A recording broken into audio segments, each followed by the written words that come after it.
This is the Joe Gaither Show on BamaCentral.com.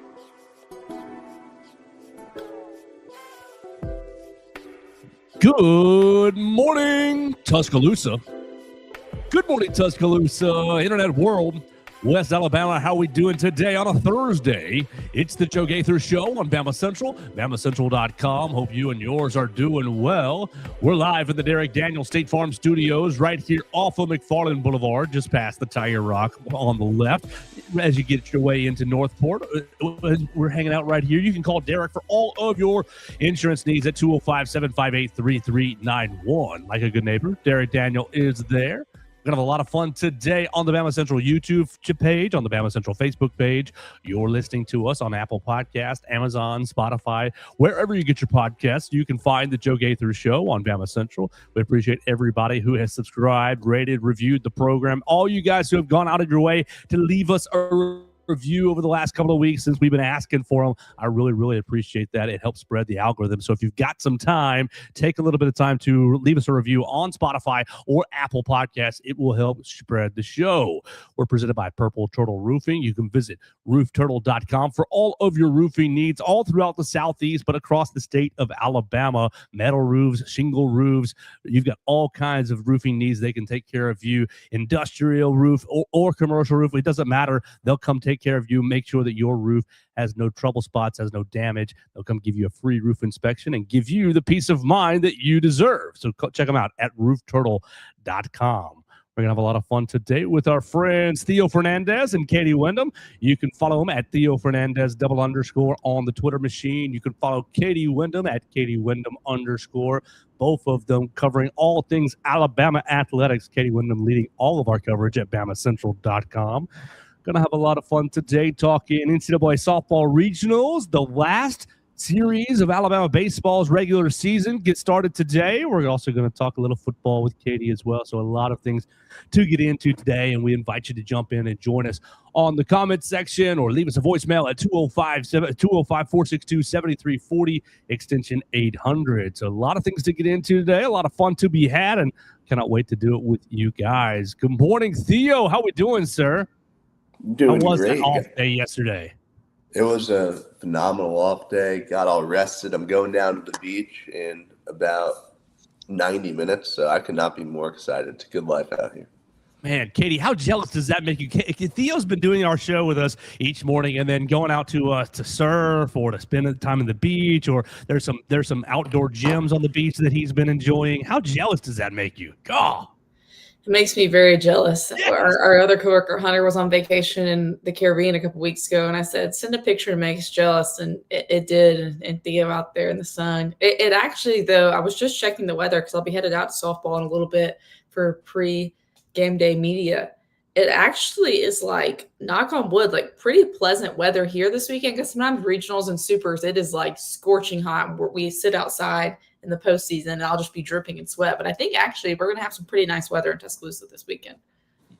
You mentioned that, and I have to second that. Yesterday I was walking the dog, and I pit stopped somewhere just to stand, and I thought, man, the weather is perfect. So hopefully we can keep it going. Theo will enjoy the beach for us, and we will enjoy the diamond, baseball and softball diamond. And that seems like a great place to start because Alabama softball earned the #1 overall seed in the NCAA tournament. And we've teased it just a little bit this week with Theo, but now we're really ready to get into it with you, Katie. Alabama, the #1 overall seed, despite not winning the SEC tournament, not winning the SEC regular season, second place in the regular season, coming up short in the championship game against Texas this past week. Did Alabama deserve the #1 overall seed? What did the Crimson Tide do to earn the #1 overall seed? I think their full body of work is what gave them that #1 overall seed. And really the thing that differentiated them from the other people in contention for that spot was their top 10 wins. And that's what the committee chair pointed to when she was interviewed by ESPN on the selection show.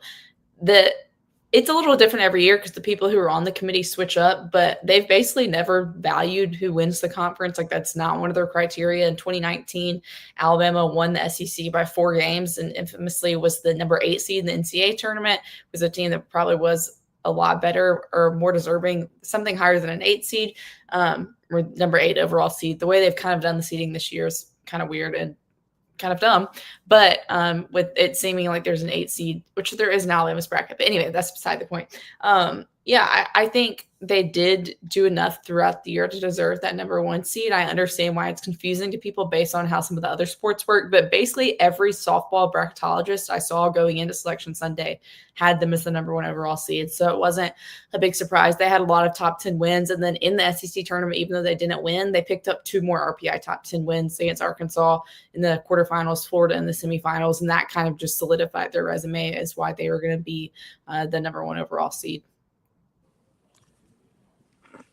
Well, take us back to last week. Were you disappointed? I mean, obviously, you've been following this Alabama team throughout the entirety of the season and many seasons now. Were you disappointed with the ladies' result up in Lexington because you saw Oklahoma go down, Tennessee didn't make it to the finals? So everything was kind of set up. I mean, this is from an amateur perspective, set up for Alabama to win the event. Is there any disappointment that Alabama kind of came up short on that Saturday? I mean, I think there is, of course, but what you bring up with Tennessee being knocked out, Oklahoma being knocked out, made Texas's path a lot easier. They had to play Ole Miss in their first game instead of Tennessee, and then they got to play Georgia instead of Oklahoma in the semis. So by the time they faced Alabama, and Georgia kind of took them to the limit, but they had a lot easier path. Like I already said, Alabama had to face 2 top 10 teams to get to the championship game, and that's not an excuse for the way that things played out in the championship game. I think I tweeted this pretty early in the game, and then it kind of just got worse. It was a bad day to have a bad day. I think it is disappointing because really it's been a while since Alabama has won a ring in anything. I mean, they haven't won an SEC tournament since 2021. They haven't won an SEC regular season since 2019. And then the lone national championship was in 2012, which is, almost a decade and a half ago at this point. And I think that's part of the restlessness among Alabama fans that softball fans that have been kind of discontent with Patrick Murphy the last couple of years, even though he's taken them to the World Series still so often. It's the fact that they haven't won any rings, and you had an opportunity on Saturday. You came up 1 game short in the regular season. You have your opportunity to make up for it now, win an SEC championship, and they weren't able to do it. So I think there's, of course, some disappointment, and today will be the first time we've talked to them since then. And I think it'll be interesting to see if that kind of fuels them. If, okay, we were 1 game short in the regular season. We were 1 game short in the SEC tournament. Are we going to make sure we're not 1 game short again? And ultimately, if there's one you're going to win, you want it to be the national title. And I think this team has the capability of doing that, and I think this is the most wide open softball postseason field that it's been, and I really don't even know how long. Yeah, and just looking at this field, right, and where Alabama was seated, I saw a lot on social media kind of went down the rabbit hole of, wow, okay, the consensus is that this is a very tough path for the number 1 overall seed. You look at Belmont. I mean, I remember covering Maya Johnson at the regional last year, and the numbers are eye-popping. What do you think about this pairing of 4 teams? Yeah, I mean, I remember. So, I've got my computer open for Selection Sunday, getting my story ready. Alabama's number 1 overall seed. Okay, that's kind of what I expected based on bracketology.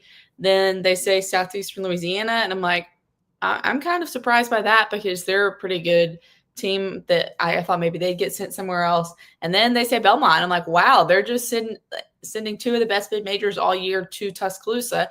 And look, like you said, Maya Johnson Belmont was in Tuscaloosa last year, but Alabama was the 15 seed. So it made sense. They were towards the bottom of the host. So it makes sense why you're going to send one of the best mid-majors. And I initially gut reacted, excuse me, tweeted something out when they said Belmont, and the tweet kind of blew up. I not like a ton, but I think ended up getting over 70,000 views or something like that. And then, of course, I have all these people trying to, mansplain things to me in the comments about how softball works and Alabama didn't earn number 1 and blah, blah, blah. And Belmont, they might not even play Belmont. And I'm like, I'm well aware. But the point is, the problem with NCAA softball is that they don't seed 1 through 64. They up until this year have only seeded 1 through 16. Supposedly this year they seeded 1 through 32, but then they did not release 17 through 32, and they also can't do it exactly because you can't send an SEC opponent to another SEC opponent for regionals. So that kind of screws things up. But because if it was 1 through 64, there's no way, because they don't, Belmont should not be at the number 1 overall seed. Belmont, and I think it was in the coaches poll this week, was the highest receiving votes. They're just outside the top 25, which the polls don't necessarily mean anything, but they just should not be in Alabama's regional. Now, should Alabama still win this regional? Of course. They're the number one team for a reason. They only lost one non-conference game, and it was a disappointing one to Samford. But there's no way really any of these teams should beat Alabama twice at home. But it is probably going to be a little bit more challenging than I think you would expect for the number one overall seed. And then I think also if you don't keep up with college softball, you look at who's coming in, USC, Upstate, Southeastern Louisiana, and Belmont, and you think that should be a breeze. But Belmont and Southeastern Louisiana are two good softball teams, and both have wins this year over teams that are hosting NCAAs. Southeastern Louisiana's beat Oregon, and then Belmont has beaten Georgia. They also have beaten Mississippi State, only lost to Tennessee 1-0. So they're used to competing with SEC teams being in the South. So it will be a little tougher, but it also could be that Alabama never faces them because Maya Johnson was here last year, and then Alabama didn't end up ever facing her. So it is a little bit tougher draw, but it should still be something that Alabama should get out of. Okay, I'm going to take over real quick, Joe. Take a tiny step back from where we are because we've talked a lot about the NCAA, right, and the state of direction and money. It's been a very pressing topic on this show for the last 2 weeks now. I'm seeing a lot of baseball people saying a similar thing to what you are, Katie. Do you think seeding 1 through 64 is something that is feasible for the NCAA to do? Or do we really, I guess budget-wise, financially, do we have to make sure that we're keeping some schools, the smaller schools, close to their host site? What's your thought on that? I mean, I don't know why they wouldn't be able to do it. It's the same thing with like women's basketball. Like I mean, they seed that 1 through 64, and granted, it's kind of the same thing where the first weekend is at, host. Except it's even, I guess, a little different for them because it's the top, which I guess that would be 16 hosts in women's basketball. So I don't know why they couldn't at this point. If you're going to do 32 and you're going to try and do the thing where you have 4 1 seeds, 4 2 seeds, 4 3, all the way down to 8, why not just do 1 through 64? I understand the NCAA budget is tight, but I would assume they also get pretty decent money from ESPN for broadcasting the NCAA tournament. So the fan interest is there. I don't know why you couldn't fly some of these teams. And geographically, the Southeast is still so heavy with softball teams that I still think there would be able to be a decent amount of busing. But I obviously don't know what the numbers look like for the NCAA, what they're willing to spend on softball and baseball, what they're willing to spend on women's sports. But it almost just it doesn't quite make sense what they're doing at this point. To me, it should either just be, okay, you're going to do 1 through 16 or you're going to do 1 through 64, and then just it. I understand logistically they like having to be able to have a certain number of teams that can bust, but it's almost not fair to some of these teams that they're going to the same place year after year. Like I saw a tweet yesterday that USF, this is the first time since 2001, which I don't think they've been in the postseason every year, but that every year since 2001, which they came to Alabama that year for regionals, they've either been sent to Florida or Florida State. And this year, I can't remember now where they're going off the top of my head, maybe Oregon or Oklahoma State or something, but they get sent to the same places every year because of busing. All 3 of Alabama's regional opponents this year have been sent to Tuscaloosa within the last 2 postseasons. It's not exciting for the fans. It's not exciting for the teams. And I saw a very generous interview with the USC Upstate coach right after they were selected. And a team like that, knows they don't really have a chance of advancing out of regionals or possibly even winning a game. And he said, they love getting sent to Tuscaloosa. Rhodes is great. Patrick Murphy's great. And so obviously it's nice to be able to play at Rhodes in front of huge crowds like that, but it's also kind of a disservice to the teams and fans if just because of busing, you're getting sent to the same places, which it also doesn't really make sense because there's plenty of places in the South Belmont could have gotten sent to, or USC Upstate or Southeastern Louisiana. LSU's a host. Tennessee's a host. Georgia's a host. Florida's a host, which I'm sure some of those are outside the 400-mile bus range or whatever. But it doesn't really make sense the way they send some of the same people. It's kind of like Alabama baseball gets sent to Florida State all the time. It's you get the same things because of the busing, and it's I feel like we're at a point where we should move beyond that. Will they? Probably not, or at least probably not. We're hanging out with Katie Windham, covering all things Alabama, but leading us with softball right now. Everett Osmer says, Katie, thank you so much for everything you do, along with BamaCentral. Thank you for everything y'all do.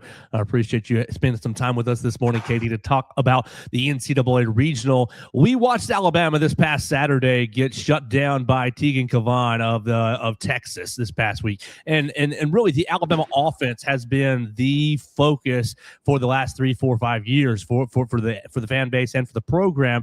This year, Alabama's offense has been really, really explosive throughout most of the year. This past weekend, not so good on Saturday, but still got to the title game. How do you compare a pitcher like Maya Johnson to a pitcher that we just saw in Tegan Cavan? And how do you contextualize this past Saturday's performance with, okay, you're going to have to go up against another elite pitcher. The offense has to show up. They've shown up a lot this season, but the last critical moment, they kind of wilted a little bit. Now they've got to pour some water on them and regrow this offense back to life really, really quickly. Well, even though she pitches at Belmont, well, first of all, there is no guarantee that Alabama and Belmont play, because Southeastern Louisiana could beat them on Friday, and then Belmont moves to losers bracket, and then they could lose again, and they could never face. But she is like a legit pitcher, even if like her ERA is number 1 in the country at 0.66, and like obviously that is like inflated, or I guess deflated a little bit by the league she's in. She's not going to face as good of bats, but even when she does face good teams, she's still good. She's just named a top 10 National Player of the Year finalist. I believe she was a first-round draft pick in the AUSL. I know she received a golden ticket. So like, she's good. Like, national softball people think and recognize she's good. It's not just she has good stats in a weak conference. Like, she is good. She did. Well, I need to go read a little bit more about this before I go to Rhodes today. But last year, I believe she entered the transfer portal after the season. Alabama, from what I understand, wanted her, was pursuing her, and then she ended up going back to Belmont and she's been like a pretty outspoken, like, you can do it all at a mid-major.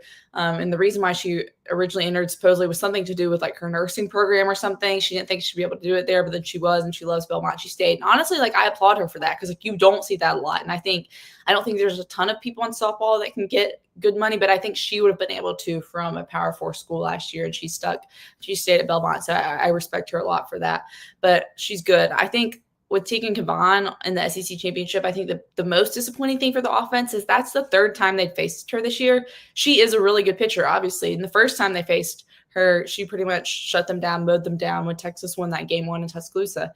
And they had been coming off Thursday and Friday, where to me it was exactly what they needed to do against Arkansas. Get your confidence back against a really good pitcher in Robin Herron. Florida did not start Keegan Rothrock, I don't think, on Friday, but then she did come in. They kind of had all their pitchers, but they hit the ball on Thursday and Friday, and then it just disappeared on Saturday, which was kind of a like downward momentum heading into the NCAA tournament. And I think it was confusing because it's the 3rd time he faced her, but I think it was just an off day overall. She got rolling, which after the first inning, when Alexa Pillow just absolutely crushed that home run, I thought, oh, this is Alabama's day. They scored in the first inning as good as the offense had been the first 2 days. They had kind of bad first innings. I was like, okay, here they go. They're on the board. They're going to keep building on this. And then it just basically they did nothing after that. They had one chance, and I think it was the 4th when they had bases loaded and then struck out back-to-back. I think it was a season high in strikeouts, so just a bad day at the plate. But I think the 2 games before that kind of reaffirm their identity. And then I think the good thing for Alabama is on Friday, you're playing USC Upstate, who is the worst team in your regional. Last night when I was doing How to Watch and I was looking at their stats, their best pitcher's ERA is like 3.64, something like that, like almost a 4, which in softball is like not great. And then all their pitchers are even worse. So game 1 in regionals in the NCAA tournament, you're facing a pitcher that's not, no disrespect to any of their pitchers, because not like I've watched them, so I can't really say. And 2 years ago when USC Upstate came in, Alabama won the first game 1-0, which that offense was not good at all. But they could not, even facing USC Upstate, they still couldn't hit or score. But Friday, you're facing pitchers that are not SEC caliber pitchers that could not probably pitch at a Power 4 school. And so you need to tee off and get the offense back on track against a pitcher like that, and then hopefully can carry that momentum through the rest of the weekend. And you have the opportunity on Friday against a team that's just, I mean, they're obviously good enough to make the NCAA tournament, and they're there year after year. So obviously they have a good coach. They recruit good players, but they're not SEC caliber players. And so it's a good opportunity to kind of get the offense back on track before facing either Maya Johnson or Southeastern Louisiana actually has a higher or lower team ERA than Belmont. all 3 of the 4 teams, Alabama, Southeastern Louisiana, and Belmont, are in the top 5 in the nation in team ERA. So after Alabama's first game, it might be kind of tough to score runs, but I do think this offense is good enough to do it, and they should do it to kind of keep building momentum throughout the postseason.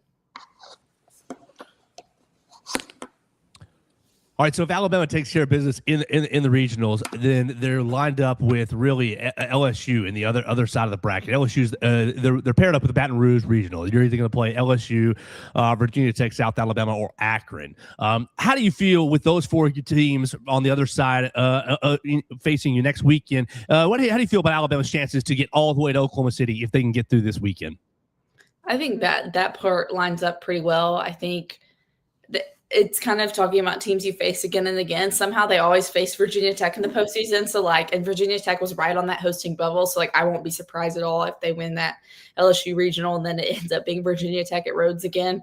I think fans would probably care more about if it was LSU and Alabama and LSU did not meet in the regular season. LSU had a very up and down regular season, had some really bad losses, also had some big wins, was able to beat Oklahoma in a game, I think. So, but I think either of those teams, they should be able to win. And I think the biggest advantage is that you're going to be at home. You're going to have that Rhodes crowd.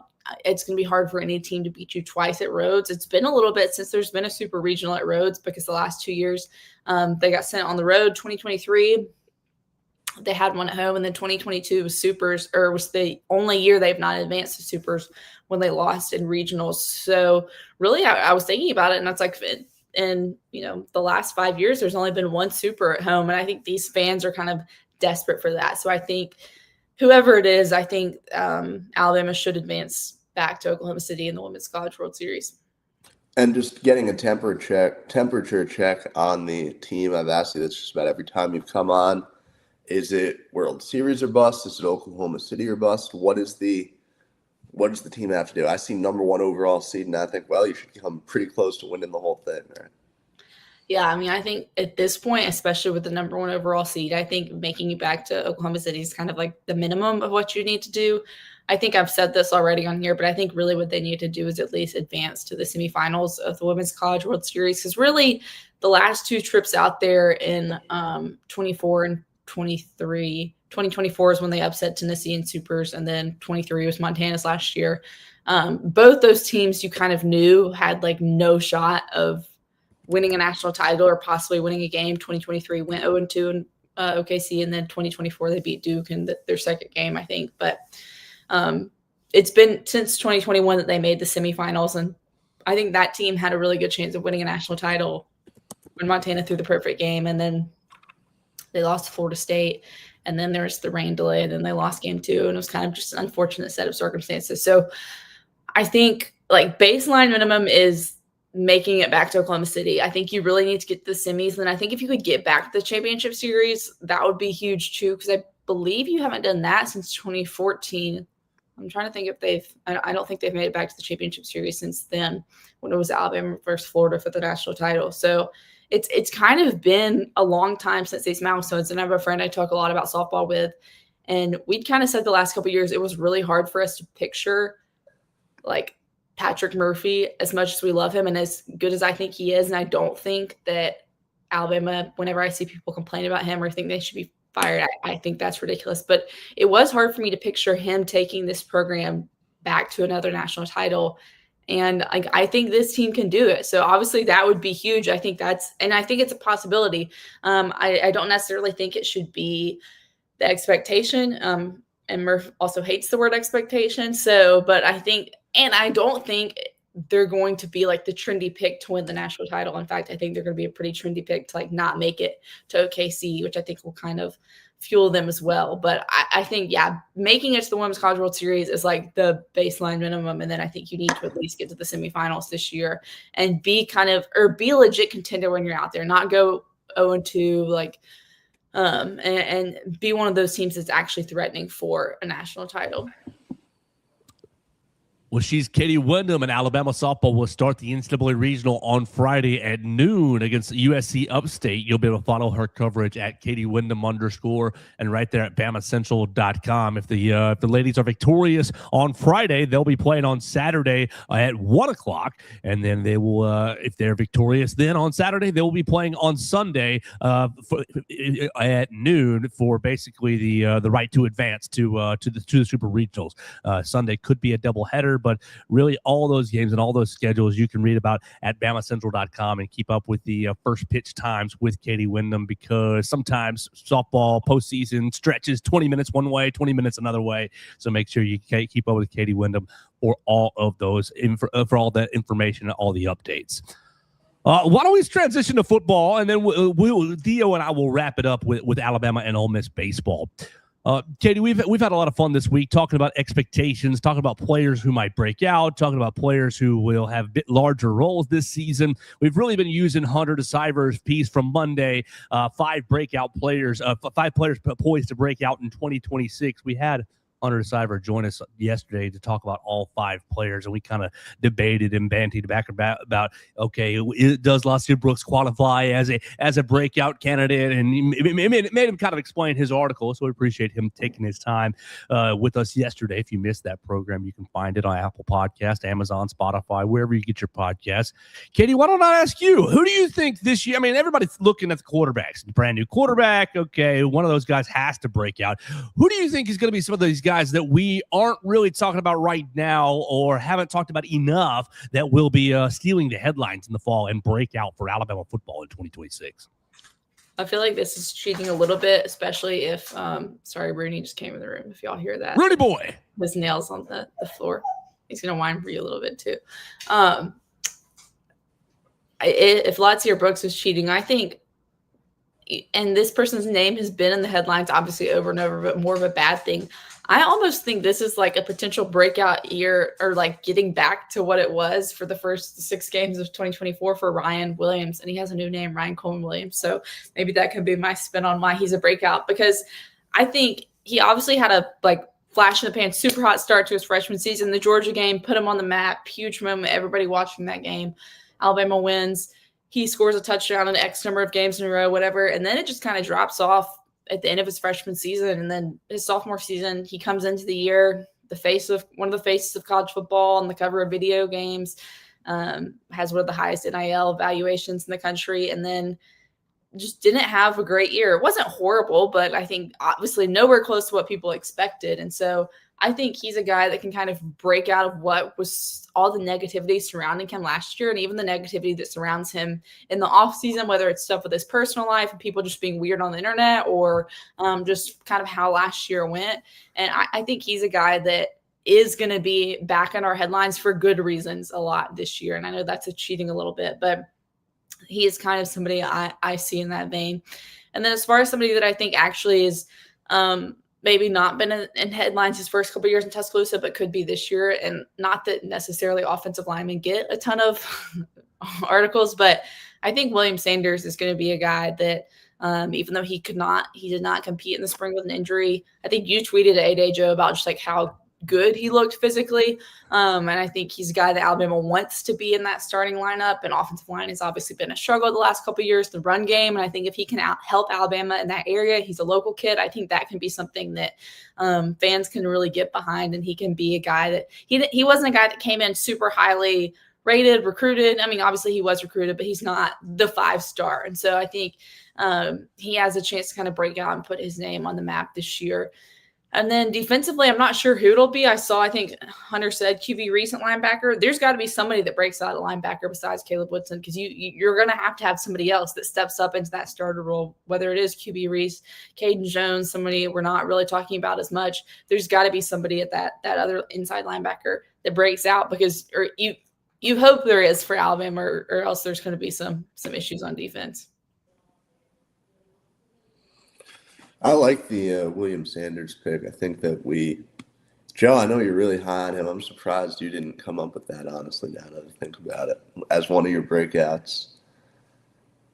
I think I'll give you a pass, Katie, on the Ryan Coleman Williams. I really went after Hunter a little bit for his Lazier Brooks because, like, there's low-hanging fruit, and Lazier Brooks is, like, the lowest-hanging fruit you're going to find anywhere. So, but the Ryan Coleman Williams thing, you are very correct. I mean, as far as only because he has a new name. If it was still Yeah. Ryan Williams, it wouldn't count. the new name, absolutely. And also, yeah, like, what do we define a breakout as, right?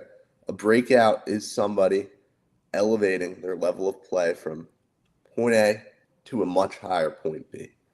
As far as players who statistically, impact-wise, whatever you want to say, have the ability to take that next step, does anyone have a higher ceiling than Ryan Coleman Williams? I don't think so.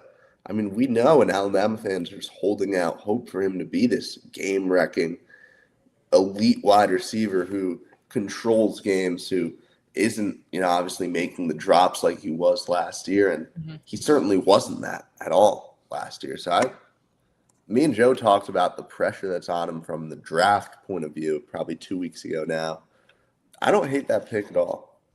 Well, and I think that kind of plays into it, the fact that he's playing for the draft, that this is his last season in Tuscaloosa, barring something catastrophic, that there is that pressure of, like, hey, this is my last year in Crimson as an in-state kid. This is his last year to play for Alabama, to make his mark, to even further, like, cement his legacy. So I think that all kind of plays into it as well. Katie, do we think that William Sanders is basically penciled, not pinned, but penciled in to start at left guard? I think so, just based on kind of what I've heard and from what he did last season. And, just kind of how many question marks there are and how few people there are returning that have played offensive line at Alabama in any significant way. I think he is a guy they're kind of penciling in at left guard despite missing the spring. So that's why I think it's not pinned, that he was not playing in the spring. I think it would probably be pinned in if it was, but I think, penciling him in is probably a good way to phrase it. How difficult? I mean, we all know the job that's been given to Adrian Clem as offensive line coach, and everything that those offensive linemen are doing is under a microscope right now because of how just horrific the running game was last year. Second to last in the SEC by 1/10 of a yard. You beat LSU by 1/10 of a yard for last place in the SEC in rushing. So how difficult is it for Adrian Clem? You've got to rework this offensive line. Here's you a bunch of transfer portal offensive linemen, and here's you this third-year offensive lineman in William Sanders, who we think is going to be left guard, but he's not available to you. You can't actually build your chemistry right here in the spring. You've got to wait for him to get healthy. I just think that all the moving parts, oh my goodness, makes life so hard for Adrian Clem. Yeah, I think if we're granted any practice access in fall camp, I think we're probably going to see like 5 different offensive lines in those viewing periods, as they're just trying to figure things out. My hope for this year is, and which I never really understood the last 2 years, which I guess there was 2 different offensive coordinators during that span, but was the constant rotation on the offensive line, was that Coach Cap driven? Was that Ryan Grubb driven? Was that Kalen driven? Like, who was it that was like totally fine with, like, let's change our offensive line 10 times a game, not in the season. Like, let's just keep switching it up every other drive. Who's out there? Who's at what spot? My hope for this season as a reporter and somebody that has to watch every game from this team is that they find an offensive line and stick with it, like barring injuries. That you find those best 5, and those are your best 5. Like, growing up watching Alabama football, it wasn't like it was the same offensive line every game. Like, unless somebody got injured or like their helmet comes off for one play, that's when you send somebody else out there. But there's no way that could have helped the running game. Constantly switching the offensive line 10 times a game throughout the season, switching who's at guard, who's at tackle, who's, Parker Brailsford basically and Caden Proctor were the only like mainstays, and then everything else was kind of always rotating. Michael Carroll kind of by the end was that right tackle, but then it seems like now he's going to be the right guard, which if that's what they think is best for him, then that is what's best. But I don't know. It never made sense to me. It's like that cannot be a good thing with the continuity of an offensive line, to be constantly switching with the communication, with the run game, with pass protection. And so, yeah, I think Adrian Clem has a tall task ahead of him. And I don't envy his job. Yeah, Michael Carroll at guard is not something that I'm super on board with. Not to try to go against the Alabama coaching decision. I trust that they're making the decision for a reason, but at face value, I'm of the opinion that you would probably get a very competent level of play out of Michael Carroll at the tackle position. He seems to be interested in the idea of continuing to play tackle. What do you think about that, Katie? Especially like knowing that, okay, he could probably be one of the better guards in the country, but also how good do we feel at tackle if he's not the guy on the right side? What do you think about that? Yeah, I mean, I would have thought for sure coming into the spring, heading into the fall, that he would be the right tackle. But it seems like, just from what I've heard, they like him better at guard. When they recruited him, thought more than likely he was going to be a guard. I think it does leave question marks, though, of like, who is your starting right tackle? Because it's not like they did go get a bunch of offensive linemen from the portal. It's not like they got like a huge name that's like your clear cut, okay, this is your guy at right tackle. So for continuity purposes, you would think he would stick there, but it seemed like, from what I've heard, that he's going to be a guard. And really talking to him after A-Day, he kind of seemed, I don't want to say dejected, but resigned. Yeah, like he was like, I'll do whatever's best for the team, which like I appreciate him like giving the company line and like seeming to have a positive attitude about it. But I'm sure like if he wanted to play tackle, like it's got to be disappointing to be moved over to guard. But then also like if you're starting offensive lineman at Alabama, and then he was, correct me if I'm wrong, but he was one of the people that got one of those Alabama, like he's back things. So I'm sure he's getting pretty handsomely compensated, whatever position he plays, which is kind of interesting. Like if they paid him to come back as a tackle, but then he plays guard, I don't know. That's interesting how that, I doubt they're going to like change his contract because of that. But yeah, I think resigned is a good word for it, Joe. Oh man! Well, I guess this is what I'm asked to do. I'll do it, kind of thing. Oh man, Katie, when you're talking to your birdies, will you ask them what the heck William Sanders is doing for his diet and exercise plan? Because Theo and I want to steal it. You mentioned that earlier. Theo, he looked like a bodybuilder. He looked like he was going to perform Mr. Olympia. Just big old upper chest, kind of thin in the waist. He looked athletic as all get out, and I thought, whew, I want to see him in some pads very soon. So we'll see what happens with the offensive line. Katie, let's flip to the other side. Wednesday, I wrote 5 freshmen that will make an impact in 2026, and I think everybody and their mother is in agreement that EJ Crowell is going to have every opportunity to make an impact on this running game, and so we'll set him aside but feel free to comment on him if you want to. Outside of EJ Crowell, who are 2 Alabama freshmen that you think we will know this fall because they've been contributing? Outside of him, I think they're definitely going to rely on him in the run game. With how bad it is, I think CD Morgan's kind of the low hanging fruit, especially with the Noah Rogers injury. I think they're really going to be counting on Noah Rogers and liked what they had with him from the portal, and you don't have him anymore. And that was already kind of a position coming into the year that was like thinner, I think, than you would like. Just when you look at the numbers of who the scholarship wide receivers are, the fact that they gave MJ Chergwin, is that how you say his name? That they put him on scholarship just kind of shows, which also with the 105, the numbers and all that kind of stuff has changed a little bit. But so I think CD Morgan is a guy that you're counting on. I think Alabama fans like him because he's the big body number 8. Like I think he can become a fan favorite. And it feels like every year there's kind of that freshman wide receiver that I feel like wide receiver is a position that's easier than others to get that playing time on the field. I feel like Jair Edwards is a guy that we've heard some stuff about, but then also and we've seen a lot of freshmen play in the defensive backfield the last couple of years. But then also I feel like that is probably the most stacked position of returner. So it's kind of hard to see exactly like where he fits in there. So I don't know. I feel like it wasn't coming out of spring. Normally there's some freshmen that are like so buzzy that we're like, oh, like these, like that's the guy like everybody's asking about at the beginning of fall camp, like asking the coordinators, asking the other players, oh, tell me about this guy.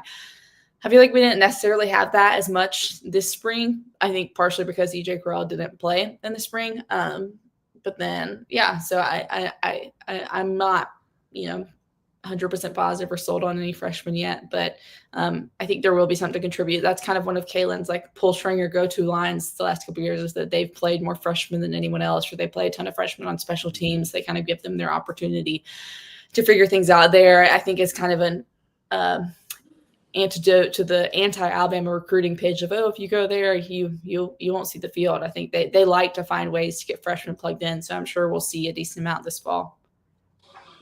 Theo, are we placing too many expectations, too high of expectations on EJ Crowell? No, I don't think we are in any way, shape, or form. Ultimately, you bring a guy in with this level of hype, there is an expectation year one.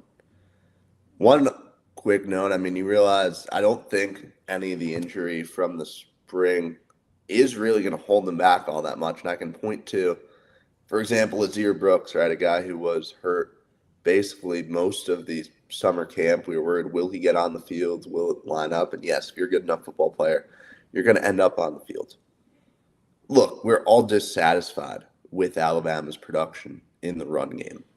And I think you saw how much of that frustration boiled over in just the fan response to A-Day, right? To the numbers that, Joe, that you put out from a scrimmage was enough to draw a certain reaction from the fan base because of how bad it was and because of how scared everyone is that that's going to continue into this year. And so much of the talks that we're having about the offensive line, even why I believe Michael Carroll, the move was made to put him inside, is because, well, we need to emphasize the run game. It needs to be a return to form on the ground. EJ Crowell certainly seems like he will be as big a part as anybody on bringing Alabama back. I think, look, I like AK Deer. I think he's supposed to be a nice football player. He was brought in with not quite the expectations that Crowell has, but high expectations. Daniel Hill has shown he can be a very solid second running back on a team. But ultimately, the runway is open for EJ Crowell to take off this season for Alabama. We'll see where he lands. We'll see how much of that he takes year one. But I think the opportunity exists, and Alabama fans should be expecting things from him right away. Theo, think about it over the next couple of days. We're going to start setting some actual hardline stats for what are we expecting for EJ Crowell. I'm not ready to do that right now, but I think it's probably about time we get into that. The last thing I have football-wise, I totally missed this yesterday, Theo. Alabama announced, well, I think somebody leaked it. I think it was somebody from the New York Times leaked a kickoff time, Alabama for Eastern Carolina, and then Alabama football went out and confirmed it on their own Twitter. Alabama is going to be kicking off the season at 11 a.m. against East Carolina. I don't have much reaction to that other than hot, but great for us. We're going to get that first Saturday right out of the way. We'll be home for the evening kickoffs, whatever good game is on that night. I'm excited for it. Does this do anything for you, Katie, to see 11 a.m. on the docket for the first week? I don't love it for like the first game. I feel like Alabama fans just aren't used to 11 a.m. kickoffs. It just doesn't happen a ton around here. So I feel like it kind of kills. You don't have a lot of time to build up to that season opener. Sorry, Rooney. I love that boy. It's all right. He can speak. But he's annoyed that I'm in this room because there's not a lot of places for him to lay down in here. So, but I don't love it for an opening game except for us. Yeah, work-wise, it'll be nice to be able to like cover the game, go home, watch. I don't really know. Are there? I mean, I'm sure there are, but I don't know off the top of my head what the marquee matchups are in week one this year. Clemson, LSU, Death Valley. Which one? It is LSU's this year. Okay. Clemson had it last season. So it's an awesome home and home. That's right. So that'll be nice. It'll be our first chance to see our new digs in Bryant-Denny, our new press box that's been chopped in half to add more suites. So it'll be interesting to see how tight the quarters are in there. Somehow maybe they've made it more spacious. I don't know. So that'll be interesting for us week one. But yeah, I don't think the fans are going to love it. It will be very hot. It'll be a learning experience for a lot of Alabama freshmen in the sun, I would guess. I will not be surprised if Upper Bowl student section or even Lower Bowl student section is not full at kickoff for that. I think Upper Bowl will be full just because Upper Bowl is mostly the freshmen, coming in for their first game. But, man, a lot of people are going to be baking in their blue polos out there on that. Don't say that. Hot Saturday morning. Hope the sun fries those polos off their bodies. Oh, drives me nuts. You also have Georgia Tech and Auburn and Baylor at 2:30 that day. So we'll be barely done for the fourth quarter for the last bit of that fourth quarter as that gets going. So we'll keep you up on more kickoff times as they get announced. Lots of kickoff times starting to swirl around. I know the NFL schedule is starting to leak out there, and that's not our purview so as much, but it's just a symbol that football is around the corner. Katie, anything else you got for us today, softball-wise? Anything else on your brain? Just on you got any recipes for us? Any dog tips for Rooney? Anything else you got for the people today before we let you go? Because Theo and I are going to wrap this bad boy up talking Alabama baseball. I don't think so. I'll be headed out to Rhodes probably in the next hour or so to watch practice. I guess they didn't put that for sure in the email, but I'm pretty sure the NCAA practices are open to the public. I'm pretty sure anyone could go out there and watch today at Rhodes, watch any of the teams practice if you want, and then we'll have interviews. So there will be a lot of softball content coming on BamaCentral later today on Thursday, and then there will be plenty throughout the weekend as I will be at Rhodes Stadium for every inning that Alabama's playing in the Tuscaloosa Regional. Make sure you follow Katie Windham at Katie Windham _ on the Twitter machine and type BamaCentral.com into your browser for all of her coverage. Thanks so much for your time, Katie. Thanks, guys. Absolutely. It's Katie Windham joining us today. Theo, why don't we tell everybody about Purple Turtle Roofing, and we'll finish this program up with Alabama baseball against Ole Miss. At Purple Turtle Roofing, we're not just another contractor. We're your neighbor and your advocate when it comes to protecting your home or business. With years of hands-on experience, top-tier certification, and a commitment to excellence, we've built a reputation as Alabama's go-to roofing solution.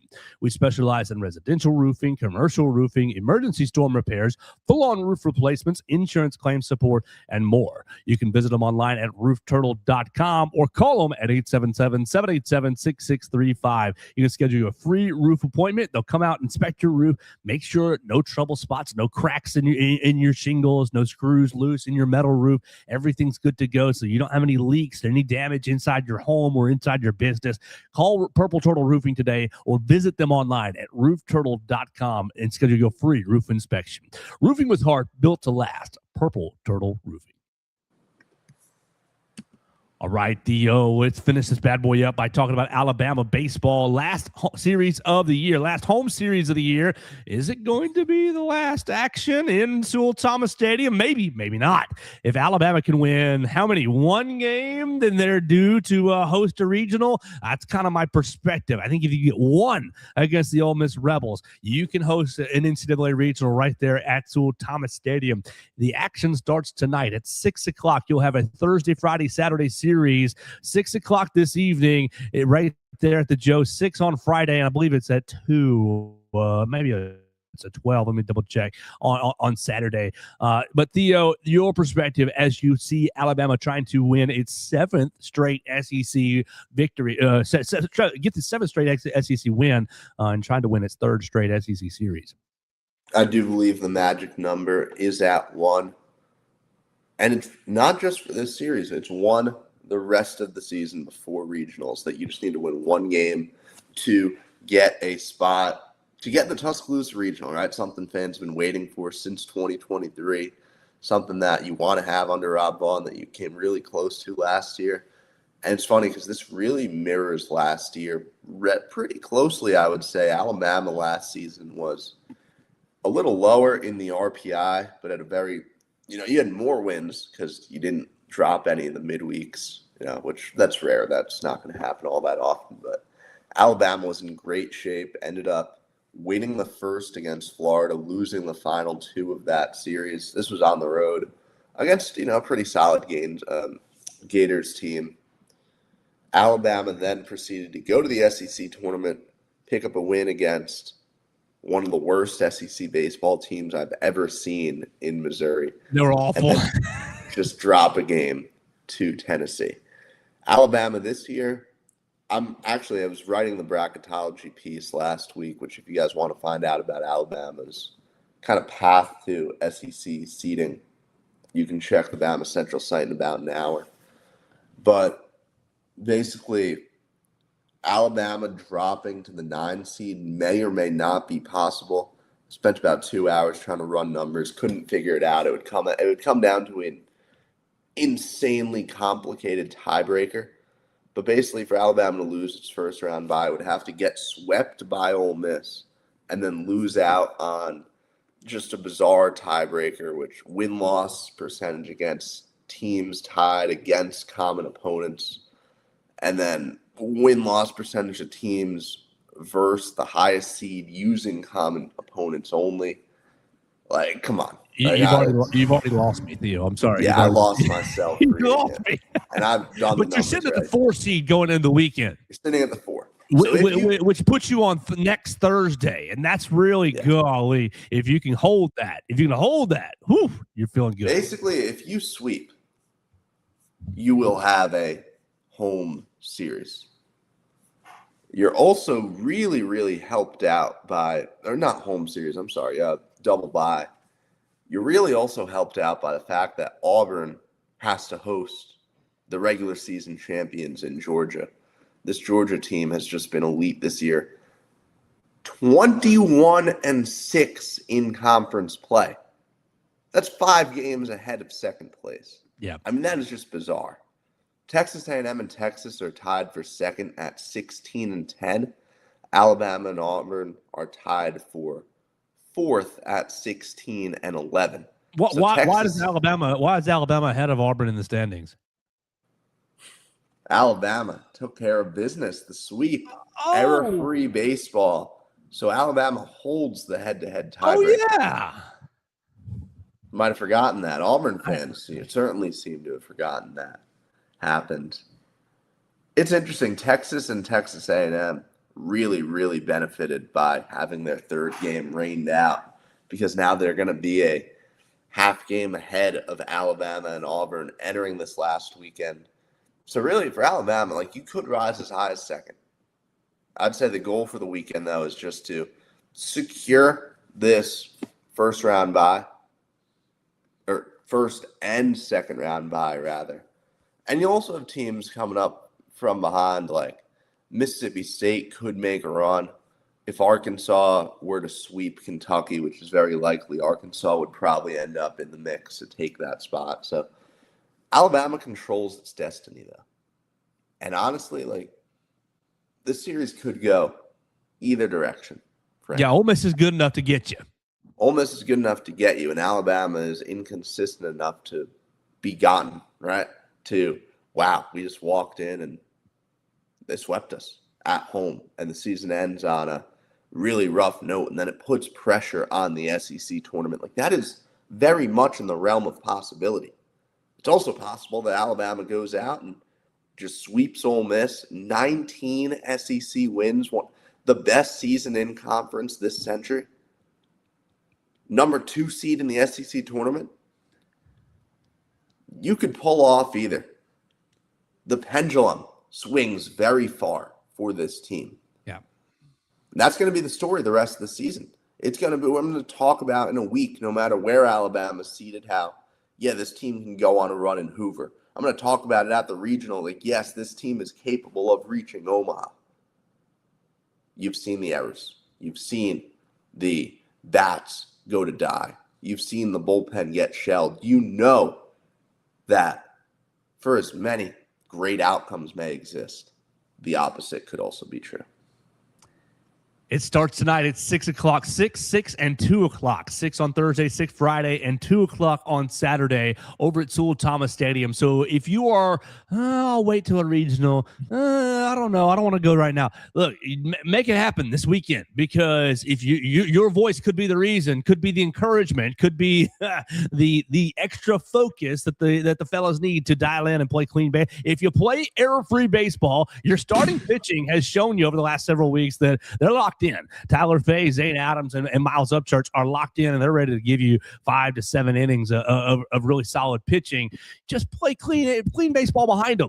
Clean baseball behind them and get after it in the batter's box. I think that it's going to set up for a fun, dramatic weekend here in Tuscaloosa, because I think that you just have to you win one, you're going to feel really, really good. If you can hold on to that top 4 seed in the SEC tournament, you're going to feel even better. So it's a big, big weekend of Alabama baseball. Absolutely, man. This is, go watch softball at Rhodes. Go watch baseball at Sewell Thomas. If I was in Tuscaloosa, I would be all over these live events. It's going to be a fun weekend of ball. Yeah, how about that for a Friday? You can get over there at noon for softball.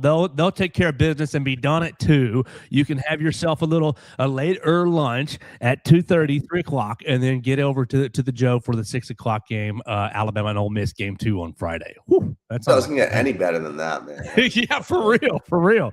You're set up for that. We're going to have a great show tomorrow. We'll break down whatever Alabama does against Ole Miss tonight. We'll talk a lot more football conversations. I'll come up with another football conversation or 3. Theo, if you look in your DMs, you can see 2 charts. One is Ohio State's valuation, and the second is LSU's valuation. They've got Alabama, this company, I think it's Front Office Sports, has Alabama at a $37 million roster. I want to use those 2 charts to kind of project who's getting paid what for Alabama in the near future. I also want to talk about E.J. Cowell's expectations. What do you expect from him? We'll follow the recruiting trail as it continues to burn in the summer. It's going to be a lot of fun the rest of the week. We'll have a big Friday show on the Joe Gaither Show on BamaCentral. We thank Katie Windham for giving us her time. Theo Fernandez waking up early and giving us his time. Purple Turtle Roofing for sponsoring the program. Derek Daniel, State Farm Insurance for hosting the program. And all you guys, the listeners and the viewers, for watching and listening. If you listen to us on Apple Podcasts or Amazon or Spotify, please make sure to give us a review. Go ahead and rate us and give us a review. It will spread the show to all your friends who like Alabama as well. We're going to have a lot of fun. It's going to be a great rest of the week, and we're going to do it with you guys right here on the Joe Gaither Show on BamaCentral, BamaCentral.com.